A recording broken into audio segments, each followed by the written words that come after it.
enfrentar o Flamengo, não só pela situação do jogo, mas também pelo momento do time no Campeonato Brasileiro. 17 gols sofridos nos últimos 7 jogos. No total, em 2018, 46 vezes em 29 jogos. Média de 1,58. A pior dos últimos 13 anos. Logo a defesa. Era o ponto forte da equipe no segundo turno do Brasileiro do ano passado, que ajudou na classificação para a Libertadores desse ano.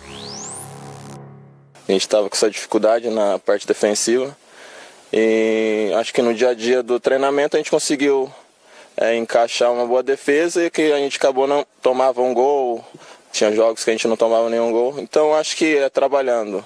Não adianta o treinador querer pegar um treino e querer mudar o time todo e resolver, né? Então acho que é o trabalho, tem que se empenhar mais, precisa, acho que não é só a defesa, né? Acho que quando toma gol são os 11.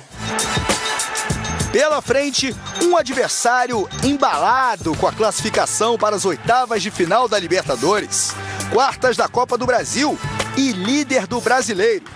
Mas por aqui, tudo isso fica de lado quando se trata de clássico dos milhões. Oportunidade para voltar a vencer e com peso de um Vasco e Flamengo, em busca de dias melhores na colina.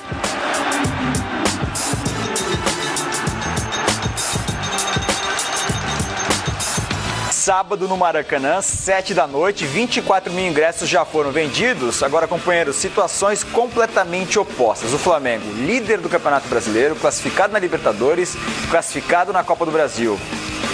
Contra um Vasco que está numa situação delicada na Copa do Brasil, foi esculhambado na Libertadores, e a gente viu aí na matéria do Juliano, são 13 vitórias na temporada e 11 derrotas. Quase o mesmo número de derrotas do que de vitórias na temporada. Mas quando é clássico, aquela velha, né? É difícil apontar o favoritismo porque é um jogo à parte. Mas com a torcida do Flamengo empurrando, vai ser difícil segurar o time do Flamengo embalado do jeito que está esse time do Vasco aí. E aí eu pergunto, como fica a situação do Zé Ricardo? Porque todo esse momento político conturbado que o Vasco vem vivendo, goleada atrás de goleada na Libertadores, depois uma goleada na Copa do Brasil.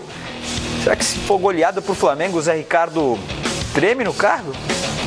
Olha, eu acho que é inadmissível pensar que o Zé Ricardo possa balançar no Vasco da Gama. A vida de técnico precisa de resultados, mas, pelo amor de Deus, né? Por favor. Até porque essa nova diretoria do Vasco está assumindo o clube num momento conturbado, né? Completamente de ebulição, e não é o trabalho do Zé Ricardo que tem que ser questionado, né? Exatamente o trabalho da diretoria nesse momento, o trabalho das diretorias do passado do Vasco, que deixaram o clube onde está, né? O clube está numa situação, numa falência financeira muito difícil, tendo que vender jogadores, como foi o caso do Paulinho aí, rapidamente, para poder repor o caixa. Agora, tecnicamente, até o último jogo do Campeonato Brasileiro, o Vasco ainda estava ali com uma pontuação razoável, ainda está brigando por isso. E clássico não tem favorito, eu sou contra. Eu acho que nesse momento, vendo a situação do Flamengo, vendo a situação de qualidade técnica do Flamengo, o Flamengo, sem dúvida nenhuma, pode ser apontado como favorito. O Flamengo que, nos últimos jogos, são 6 jogos contra o Vasco da Gama, que não perde, né? São apenas 2 vitórias, são 4 empates, mas tudo bem. A última vitória foi no ano passado, lembram-se? Foi lá em São Januário, naquele gol do Everton, né? Nada mais do que aquilo. De lá para cá, muito equilíbrio.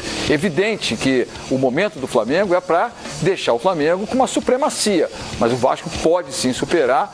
Agora, a qualidade técnica do Flamengo é indiscutivelmente superior. O Vasco precisa reverter o resultado, mas não passa por qualquer momento de resultado negativo que seja, pelo menos na minha visão, na minha maneira de pensar, e mexer com o comando do Zé Ricardo, né? Impensável tal tipo de decisão. E pode ser até um jogo, quem sabe, de mudar o momento do Vasco, né? Uma vitória sobre o Flamengo, de repente... A última vitória do Vasco foi em 2016, quando tinha Andrezinho e Riascos, em abril. São 2 anos sem vencer o Vasco da Gama. Não são muitos jogos, como eu disse, são apenas 6. Mas com tudo isso, começa essa rivalidade que o Vasco teve em temporadas anteriores, 2016, 2015, supremacia contra o Flamengo também.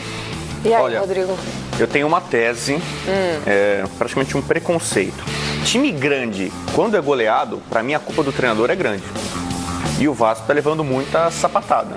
Porque, vou tomar como exemplo o 7-1. A gente espera o 7-1, por exemplo, isso é um vexame, não pode acontecer. O técnico ele tem que de alguma forma interferir, travar aquilo. Pelo menos admitir a superioridade do adversário e montar um esquema bloqueado. Peraí, vamos perder com dignidade.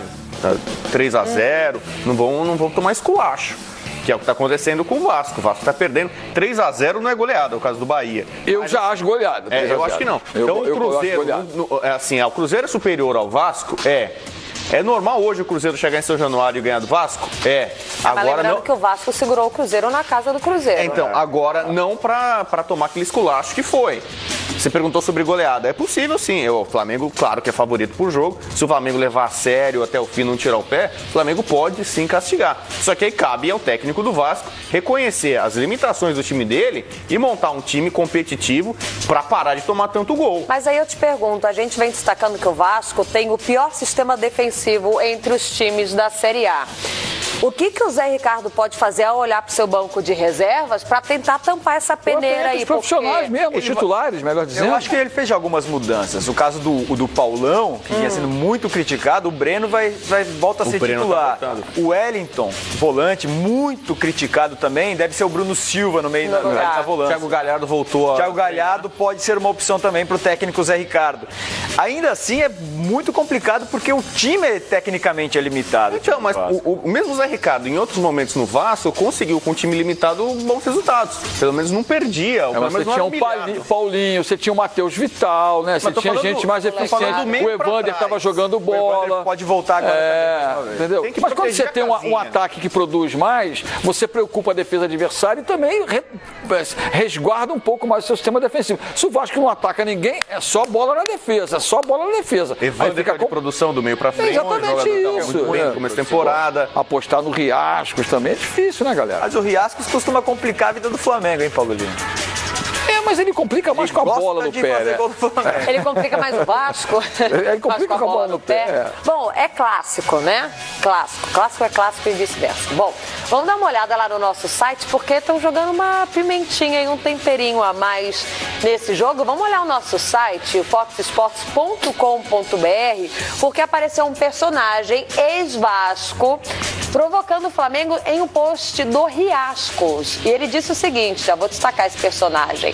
Eles tremem. O perfil do atacante do Instagram, o Júlio dos Santos, ex-Vasco, fez um comentário que levou os Cruz Maltinos à loucura nas redes sociais. O paraguaio hoje, ele defende o Sportivo Luquenho, mas quando esteve no Vasco da Gama, foi bicampeão carioca, era titular quase que em todos os jogos quando defendia o Vasco, mas está lá, as redes sociais elas estão aí para isso, Rodrigo Bueno, cada um escreve o que ele colocou quer. Uma cobra? Tentando identificar. É uma cobra? Ele foi venenoso? Você quer dizer que ele é venenoso? Mas ele foi titular muitas vezes, mas acho que mais por falta de opção, Rodrigo Bueno, porque ele não deixa muita saudade na torcida vascaína. Ele não fez nenhum gol quando teve no Vasco. Não deixa 2 anos no Vasco da Gama, não fez um golzinho. Júlio dos Santos foi artilheiro da Libertadores jogando pelo Cerro, por isso o Vasco trouxe ele, mas no Vasco da Gama não balançou as redes de uma vez. Mas pra picardia ele é craque, né? Ele joga pra torcida, né? A torcida do Vasco nessa hora curte, né? Poxa, qualquer jogador que provoca o maior rival, a torcida fica toda feliz, já idolatra o cara. Certamente não foi um dos grandes jogadores da história do Vasco recente, nada disso. Lógico. Mas o cara cutuca o rival, o torcedor já gosta. Mas eu te pergunto, ele não foi um dos grandes, não deixou saudade, não fez golzinho. Valeu esse tempero? Valeu essa cutucada? Ou os flamenguistas vão falar assim, Lívia, esperando o acho que próximo? quem não é visto não é lembrado. Pois é, pensei nisso também. Será que alguém está querendo fazer assim? Oi, Brasil, eu tô aqui, hein? Mas isso é legal. É como o João falou. Deixa a torcida mais na expectativa pro clássico, motiva a torcida do Vasco para essa partida que é contra o Flamengo. Eles tremem sim. Então eu gosto disso. Sai do mimimi, daquele politicamente correto. Personagem, valeu. Então, eu acho que vale pelo seguinte, até porque ele vai na rede e fala do Riascos, porque na última vitória do Vasco lá na Arena Amazônia, por 2-1 naquela oportunidade, gols do Andrezinho e do Riascos. Então, traz para o torcedor do Vasco a boa lembrança do último resultado. Como o João falou, o Riascos tem alguma coisa que contra o Flamengo ele consegue chegar nas redes, mas está defendendo, né? Ele usou o verbo errado, né? Porque deveria ser eles tremiam. É verdade. Há 2 anos o Flamengo estava com trauma, né? O Flamengo é um time muito superior ao Vasco e jogava com o Vasco perdia. Não conseguia ganhar dinheiro nenhum do Vasco. Mais de 10 jogos, eu acho, sem ganhar. Agora a coisa inverteu, né? Nos últimos 6 jogos, como eu falei, são 4 empates e 2 vitórias do Flamengo. Paulo Lima, 10h53. O relógio marca, como diria o relógio marca. No relógio do Bom Dia Fox, 10h53 nesse exato momento. Antes da sua despedida, Paulo Lima, já agradecendo a sua participação, ping-pong rapidinho. Vamos lá. Quem é que leva Flamengo e Vasco? Flamengo. São Paulo e Santos. Santos. Atlético e Cruzeiro. Ixi. Vou de Galo. Vai de Galo? Vou de Galo. Boa, tá aí o Paulo Lima participando mais uma vez aqui no Bom Dia Fox. Valeu, galera. Bom dia para todos. Até segunda, Paulo. mais tarde no Bom Dia Boa Tarde Fox. Bom dia já está acabando para mim aqui no Boa Tarde Fox, lá com o Nivaldo Pietro e toda a galera, Gustavo Ribeirão, enfim. Até mais tarde, 3h30. Estaremos de olho no Paulo Lima, no Boa Tarde Fox e a programação do Fox Sports que não para, não. Bom, você está tweetando, está participando pra gente, portanto, chegou o seu momento de ganhar mais destaque aqui na tela do Bom Dia Fox. Vamos